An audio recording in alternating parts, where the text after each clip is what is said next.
boa tarde. Eu vou seguir um pouco a sequência aí dos números das nossas diretrizes, essas diretrizes que até 2023 vão guiar de maneira muito significativa os passos da Igreja no Brasil, e para nós é um grande marco, né, como referência de caminhada para a Igreja, e todos nós precisamos, de maneira muito sistemática, nos aprofundarmos nessas diretrizes, até para que a gente não perca o caminho. Eu sempre gosto de lembrar que no livro Alice no País das Maravilhas, quando o gato pergunta para Alice para onde ela vai, ela fica sem saber qual é o caminho, e o gato responde para ela: se você não sabe para onde vai, qualquer caminho serve. E para nós, não é qualquer caminho. E a Igreja no Brasil, já há vários anos, nos apresentam diretrizes que nos ajudam a trilhar esses caminhos com sabedoria, né, com prudência, mas ao mesmo tempo com uma ação evangelizadora muito eficaz. E eu vou tentar apresentar aqui algumas ideias a partir desses 3 números que foram propostos para a gente refletir. E aí a palavra de Deus no crescimento pessoal e comunitário seria a temática que vai nos acompanhar durante essa reflexão.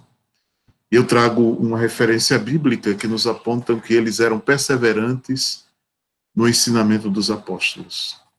Então, precisamos, a exemplo das primeiras comunidades, sermos perseverantes neste ensino dos apóstolos, que é a fonte primeira da nossa fé, da nossa espiritualidade, da nossa vivência comunitária. E aí eu queria começar, todo mundo me conhece já um pouco, eu sou diácono da Arquidiocese de Recife, também estou na coordenação de Arquidiocesana de Pastoral, como assessor, atuo na paróquia de São Miguel, aqui em Abreu Lima, sou professor, trabalho no Colégio Damas e também na Faculdade Damas. E aí a gente tenta contribuir um pouquinho com algumas reflexões nessa caminhada de igreja. E para a gente começar a apresentar a palavra de Deus como esse caminho que nos aponta a palavra certa na hora certa para a pessoa certa. Então, para a gente criar esse clima de reflexão, essa canção que nos ajuda a pensar um pouquinho. E aí você se coloca diante desta palavra, para termos a palavra certa, na hora certa, para a pessoa certa. Dá-me a palavra certa, na hora certa e do jeito certo. E para a pessoa certa, dá-me a cantiga certa, na hora certa e do jeito certo. Pra pessoa certa, palavra é como pedra, preciosa assim.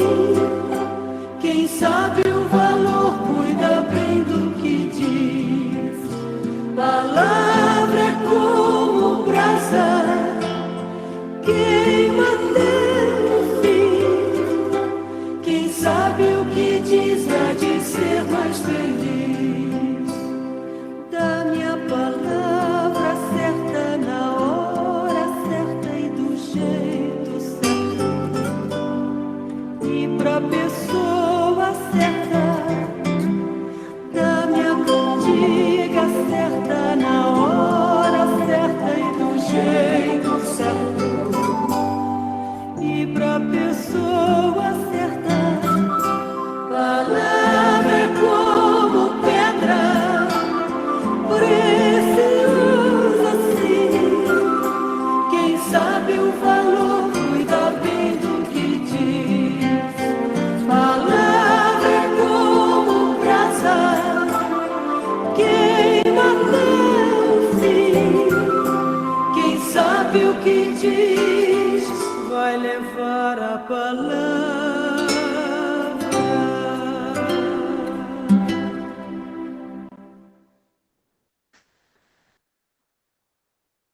E é nesse sentido que o número 157 nos diz que é preciso assumir a leitura orante da palavra como método por excelência para o contato pessoal e comunitário com a Sagrada Escritura. Dá-me a palavra certa, na hora certa, para a pessoa certa, e por isso a realidade nos desafia. E aí estamos vivendo num tempo de pós-modernidade, de contemporaneidade. E aí, nesse sentido, a modernidade que trouxe aquele elemento da razão, da palavra, do argumento, do pregador, hoje perde de maneira muito significativa o seu peso, a sua significância. O homem pós-moderno, ele vive a crise da razão e evidencia o sentimento, o cuidado, a sensação, a imagem, o testemunho e o exemplo. Esses são os elementos que caracterizam o homem moderno. Se no passado a razão, a palavra, o argumento e o pregador, ele tinha uma força, hoje nós vivemos essa profunda crise da razão. E aí hoje tem uma evidência maior, o sentimento, a busca do cuidado, a sensação, a imagem, o testemunho e o exemplo. No momento que nós estamos vivendo, e as diretrizes nos desafiam a pensar isso, estamos num processo de urbanização. É um progresso tecnológico, com um processo de novas tecnologias, das famosas TICs, né? E as tecnologias de comunicação e informação, que entram de forma muito forte na vida de toda pessoa humana. Então, neste sentido, a leitura orante deve ser para nós um caminho do discípulo missionário. Então, é a busca dessa experiência de fé que não é e não deve ser intimista, mas é uma leitura atenta da palavra, que se encarna na experiência pessoal e comunitária, em vista do engajamento desse discípulo missionário que, seguindo os passos de Jesus, anuncia a boa nova. É urgente aproximar as pessoas e as comunidades da leitura orante da palavra de Deus, mas, ao mesmo tempo, é urgente superar o intimismo e o individualismo, porque essas são, de maneira muito forte, as sombras que muitas vezes impedem de perceber a beleza da palavra de Deus como luz a guiar os passos do discípulo missionário. Então, o apelo continua o mesmo. É o apelo que os discípulos fazem a Jesus. Ensina-nos a orar. E é interessante que nós, ao recordarmos hoje esse apelo dos discípulos de Jesus, ele continua sendo para nós o mesmo apelo. Ensina-nos a orar. Por isso, a leitura orante da palavra é o caminho seguro para que nós possamos integrar a palavra de Deus, a liturgia e a espiritualidade. Leitura, meditação, oração e contemplação. Integrando assim a dinâmica da palavra de Deus, a dinâmica da vida, através de um processo de espiritualidade e de engajamento. Não uma espiritualidade desencarnada, mas uma espiritualidade que se encarna na vida e no cotidiano das pessoas. Neste sentido, ler com os olhos e os ouvidos atentos. Então, essa dinâmica de ter a atenção devida, o ouvido aberto, os olhos atentos para enxergar a realidade e as suas contradições. Ler com olhos e ouvidos atentos. Meditar com o coração aberto às necessidades. Não há uma leitura orante sem um processo de meditação que me disponibilize a perceber a necessidade daqueles que estão à minha volta. Quarto elemento, orar com disponibilidade. Disponibilidade aos apelos que Deus tem colocado no coração do discípulo missionário. Ensina-nos a orar. ensina-nos a ler, ensina-nos a meditar, ensina-nos a orar, para que possamos contemplar com atitudes fraternas e solidárias. A contemplação aqui, ela se realiza num processo de ação, que nos leva a atitudes de fraternidade e de solidariedade.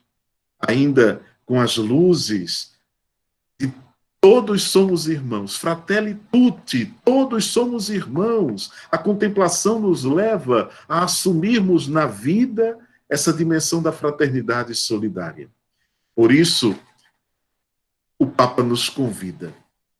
Precisamos, pela leitura orante, entrarmos na dinâmica da santidade. E aí ele nos diz, santidade ou nada. Eita, para nós isso tem um desafio muito grande. Santidade ou nada. Ouçamos o que nos diz o Papa Francisco. O santità o niente. Non si tratta di fare cose straordinarie, ma di seguire ogni giorno questa via che ci porta in cielo, ci porta in famiglia, ci porta a casa. Siamo nati per non morire mai più. Siamo nati per godere la felicità di Dio.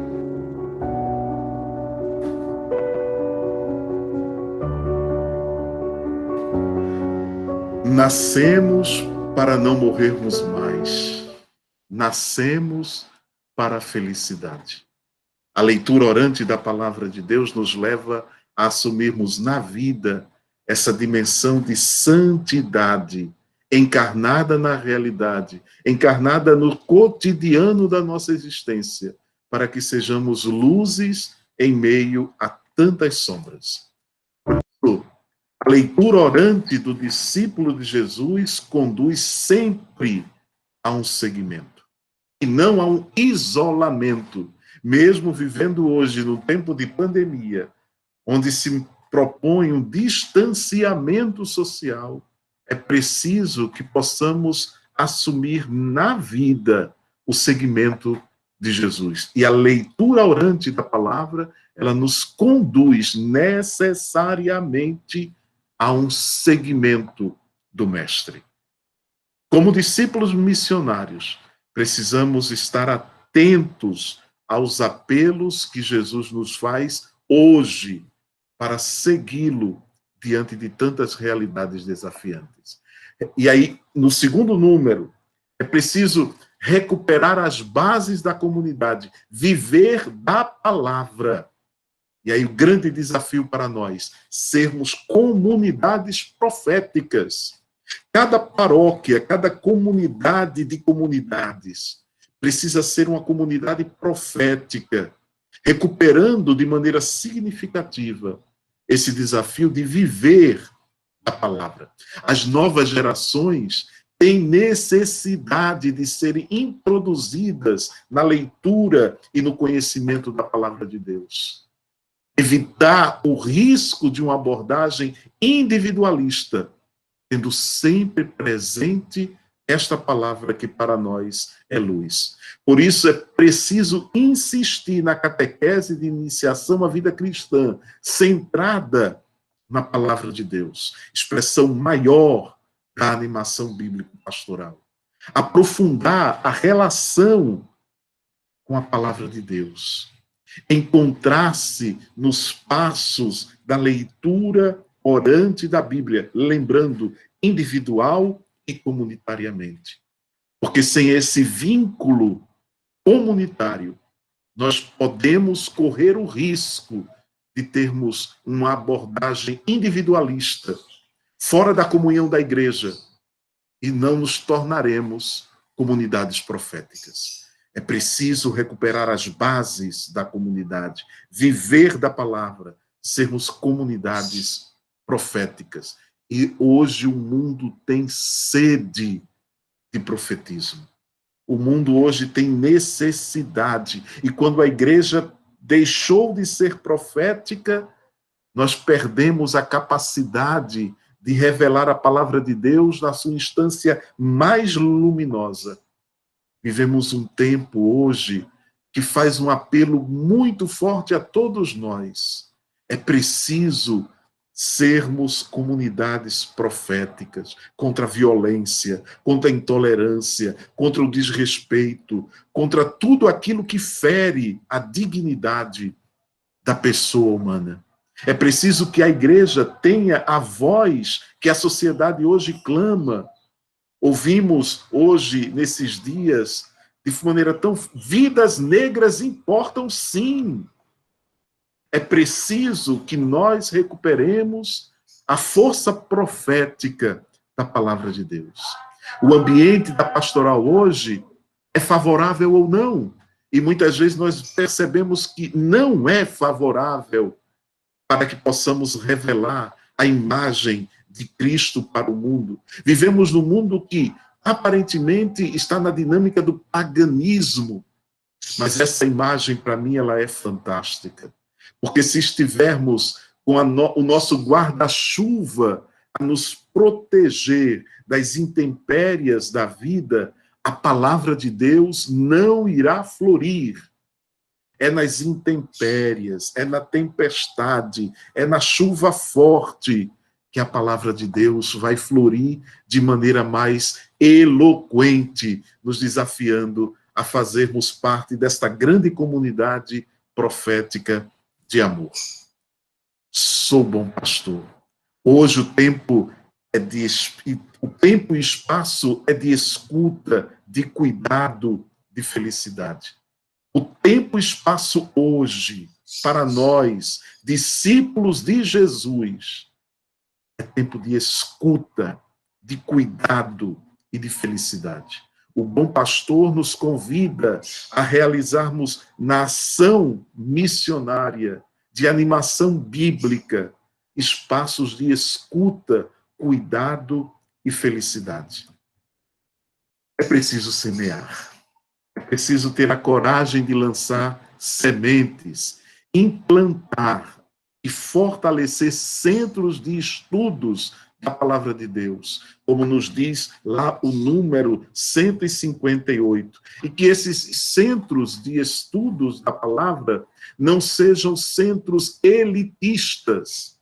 Eu lembro-me do livro de Carlos Mestres, grande biblista, que nos convida a abrir a porta da palavra de Deus para que todos aqueles que no passado tiveram livre acesso a esta palavra possam recuperar o sentido profundo que esta palavra nos apresenta.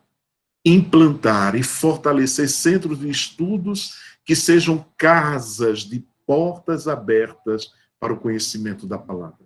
Por isso, nossas comunidades precisam ser, como diz o Papa Francisco, oásis de misericórdia, no deserto da história, casas de oração profunda, de mergulho no sagrado, mistério revelado pelo amor do Pai.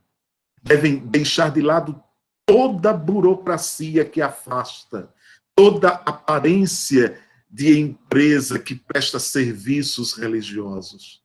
Nossa comunidade, ou comunidades de comunidades, precisam ser casas abertas, oásis de misericórdia. E mais do que nunca, nesse tempo de tantas crises, a nossa comunidade, as nossas paróquias precisam ser hospitais de campanha, como diz o Papa Francisco. Caminhar apressadamente no compromisso de se transformarem em lugar de encontro com Deus. Este é o nosso desafio ao implantar e fortalecer centros de estudos da palavra. Nossas comunidades precisam ser hospitais de campanha abertos às necessidades, oásis de misericórdia para aqueles que virão aquebrantados, sofridos, machucados, angustiados com toda essa realidade que vivemos. O que vos digo às escuras, dizei-o à luz do dia. É o que vos é dito aos ouvidos, proclamai-o aos telhados. E na dinâmica do número 159, utilizar o potencial das redes sociais, desenvolver e difundir aplicativos para que a palavra alcance todas as pessoas e todas as realidades. Nossa morada é no horizonte. O que dificulta o nosso olhar é a impossibilidade de estarmos vendo somente aquilo que está diante de nós. E nós somos homens e mulheres da esperança, homens e mulheres do horizonte. O nosso olhar deve estar no horizonte. O indivíduo pós-moderno, submetido a uma avalanche de informações e estímulos difíceis de serem estruturados, faz da necessidade criada uma virtude e opta por um vagar incerto de uma ideia para outra, sem referenciais maiores, a não ser a curtida do momento. Nós precisamos ter muita clareza de que o uso das novas tecnologias deve nos motivar a construir pontes dialógicas e não apenas esperar a curtição, não esperar a validação daquele que está do outro lado. Por ocasião dos acelerados avanços das tecnologias digitais, vivemos um processo de profunda mudança social e cultural, onde as pessoas têm ânsia de serem vistas e mostrar quem são, que são melhores que o outro e ter mais sucesso. Não vejam, e nós muitas vezes podemos cair nesta tentação de nossas transmissões revelarem apenas a beleza, o sorriso, a alegria. Cuidado, o que acaba nos tornando as pessoas desumanizadas, infelizes, alienadas em relação ao outro, que não enxerga naquela imagem de felicidade a sua vida, a sua existência.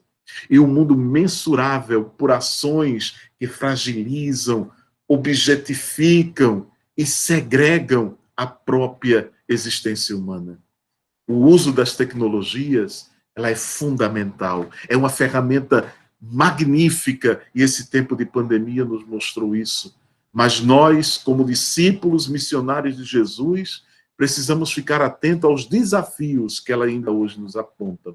O cyberespaço é também uma arena de muita segregação e exerce uma influência nos modos de todas as pessoas serem e agirem.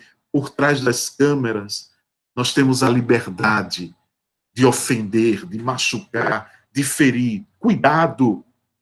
Facilmente percebida nos novos sentidos, nas novas linguagens, nas novas atitudes, nas novas ideologias, na troca de valores, fazendo que o mundo se torne mais complexo, mas ao mesmo tempo mais patológico. E aí vem o grande desafio da igreja. Para nós, cristãos, seguidores de Jesus, discípulos e missionários do reino,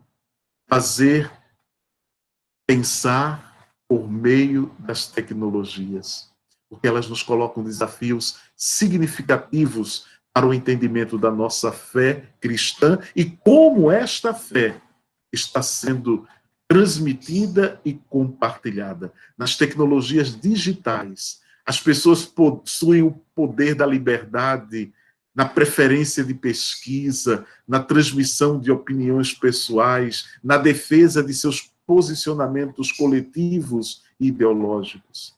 A liberdade que temos nessas tecnologias e que talvez não ocorram com tanta presença lá na tua comunidade, lá na tua igreja. Porque aqui muitas vezes nos tornamos diferentes de como nós agimos presencialmente. As tecnologias digitais são fruto de uma maior liberdade de escolha e de poder que o cyberespaço dá às pessoas de transmitir, possibilitando ao sujeito projetar-se vital e significativamente na tomada de decisões. Por isso, pensar em modos de evangelização nas inter-relações com as tecnologias é para nós hoje um grande desafio. Não cabe apenas ficar transmitindo santas missas. É preciso utilizar de maneira dinâmica essas ferramentas para que aquilo que foi dito a nós, ao pé do ouvido, possa ecoar a eternidade. Vou passar mais rápido, por isso seja importante para alguém. E é bonita a palavra importante. Importante é importar quando você traz alguém para dentro de você. E esta imagem que foi solicitada pelo Papa Francisco a um artista e que esteve nas ruas de Roma, revelam a mesma realidade que todos nós confiamos e acreditamos. Jesus está presente naqueles que muitas vezes nós ignoramos. Fechamos os nossos olhos, fechamos os nossos ouvidos. O Evangelho desta semana nos desafia a pensar isso. Tive fome, tive sede, estive nu, estive abandonado, fui peregrino, estive na prisão. Seja importante para alguém. E ser importante é trazer essas pessoas para dentro de nós. Por isso, o serviço é esse. A nossa missão é esta. E, de novo, o Papa Francisco nos desafia a pensar nessa. La vita diffonde luce solo se si consuma. Se si spende nel servizio. Il segreto per vivere è vivere per servire. Il servizio è il biglietto da esibire all'ingresso delle nozze eterne.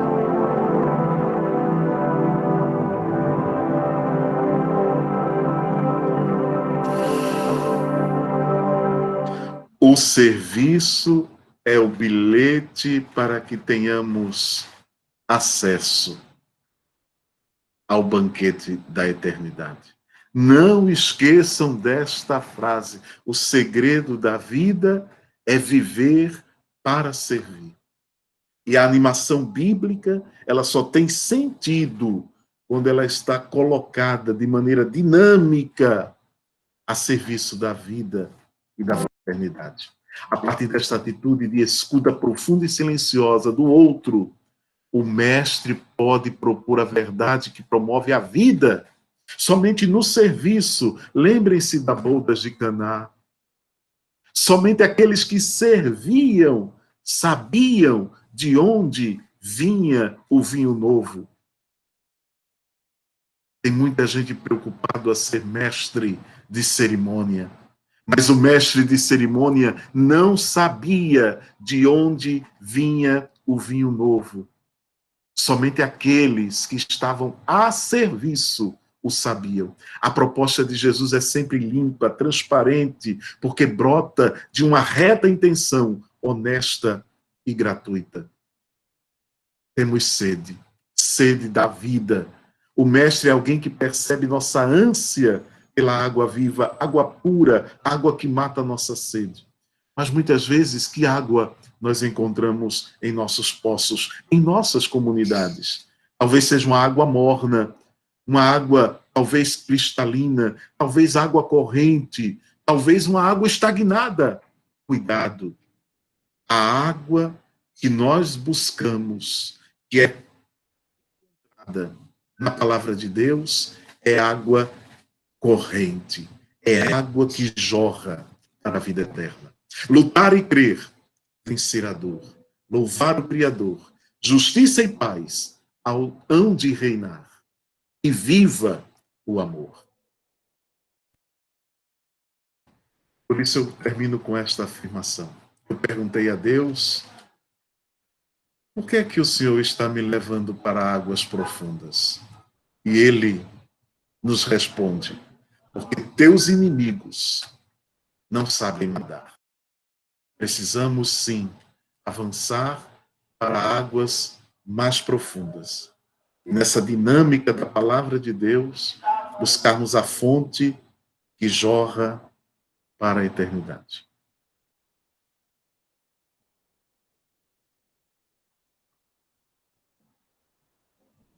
Tentei fazer no tempo, passei 4 minutinhos.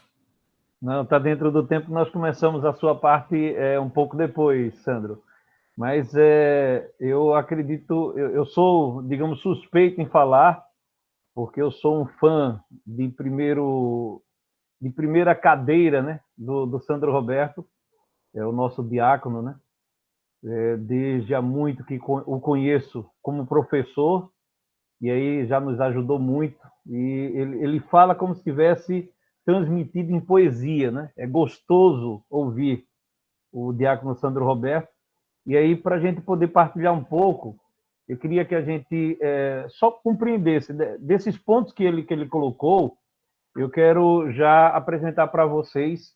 Nós estamos tentando utilizar a mídia justamente para poder agilizar e atingir as pessoas. Mas como o próprio diácono Sandro coloca, né? Ainda é uma realidade distante de muitas comunidades, de muitas pessoas, de muitas famílias. E a experiência que nós tivemos na nossa Semana Bíblica, que me inquietou muito e me deixou assim muito alegre de ver quanto as pessoas estão disponíveis para ajudar, que nós mantivemos esse projeto de apresentar as lives, e nós vamos ter sempre na primeira quinta-feira de cada mês uma live. Nós realizamos com o professor Arthur Peregrino, o padre Fábio Santos, e agora na primeira quinta-feira do mês nós teremos um bate-papo com o padre Júlio Lancelotti. E uma das questões que tem nos inquietado, e fico feliz a gente ter conseguido voluntárias que nos ajudam nesse projeto, é a acessibilidade em Libras. Toda Semana Bíblica que nós realizamos aqui foi feita com acessibilidade, e esse projeto nós estamos desenvolvendo na primeira quinta-feira do mês, falando justamente as quintas, né? Os vinhais que nós tínhamos em Portugal, lembrando o primeiro milagre de Jesus. Por essa razão, a primeira quinta-feira de cada mês, nós temos esse projeto para refletir um pouco os documentos e, como o próprio Sandro colocou, né? Aprofundar a palavra de Deus, mas especialmente aqueles que estão fora, que precisam ser convidados a entrar. E a nossa reflexão do próximo dia 3 vai ser justamente essa, né? É Natal, seu nome é Jesus Cristo, recordando um pouco aquela música, né? Tantos Cristos que nós vemos nas nossas periferias sociais e existenciais, e muitas vezes estamos preocupados apenas, não que isso não seja importante, mas muitas vezes nós nos preocupamos apenas com o Cristo que está lá na Eucaristia, e esquecemos o Cristo, pessoa humana, que está presente em cada irmão nosso que sofre e que muitas vezes passa despercebido, né?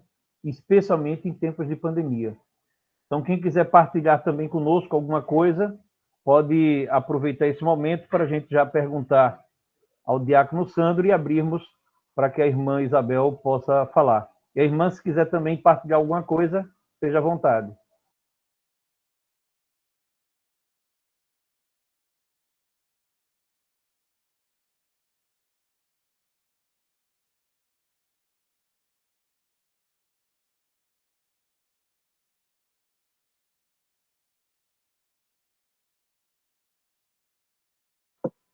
Eu vou ter o meu momento de partilha, então eu gostaria de deixar esse momento mais para vocês reagirem.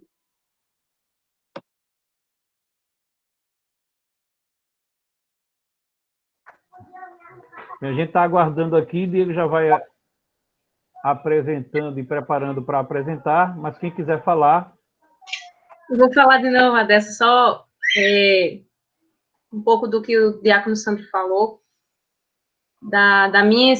do que ficou para mim, lógico, e eu acredito que esse é o objetivo também, o deixar-se encantar pela palavra de Deus, palavra que cura, que liberta e reticências, né, para que a gente possa fazer com que o outro se encante, fazer com que realmente o que a gente ouviu ao pé do ouvido chegue aos telhados. A gente precisa se encantar, primeiro nós, a cada dia nos reencantarmos com a palavra de Deus, de tal modo de estar tão plenos que aí consigamos transbordar, né? Não adianta eu ir levar a palavra de Deus, mas se eu não passo esse encantamento, eu não vou contagiar ninguém, né?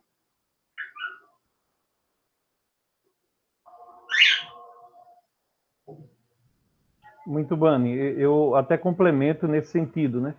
Quando o Papa Francisco veio para cá, quando nós fizemos o encontro da Jornada Mundial da Juventude, eu dizia aqui na nossa capela, né? Eu faço parte de uma capela que faz parte da paróquia Nossa Senhora do Rosário. E eu dizia, era uma oportunidade única para os jovens estarem juntos num grande encontro mundial com o Papa Francisco, né? E o que eu dizia, aqui no Brasil, e graças a Deus a gente conseguiu mobilizar a nossa comunidade e fomos 12 pessoas aqui da nossa capela, lá para a Jornada Mundial da Juventude, e eu no meio de tantos jovens que estavam, digamos, com idade, às vezes, até de ser meus filhos, né? Mas foi riquíssimo. E aí o que eu digo, a nossa intenção com essa formação é justamente despertar esse amor e essa paixão, como a própria Anne colocou aí, para o próximo ano e os anos seguintes. Né? Mas o ano que vem é um ano especialíssimo para a gente. São 50 anos de estudo bíblico, da Semana Bíblica, do mês da Bíblia, na CNBB, na Igreja do Brasil. São 1.600 anos, né, do falecimento, e aí a gente comemora o São Jerônimo, que foi o tradutor da Bíblia, né? E também o ano da palavra com a família Paulinas, para que a gente possa realmente fazer um ano especial para todos nós.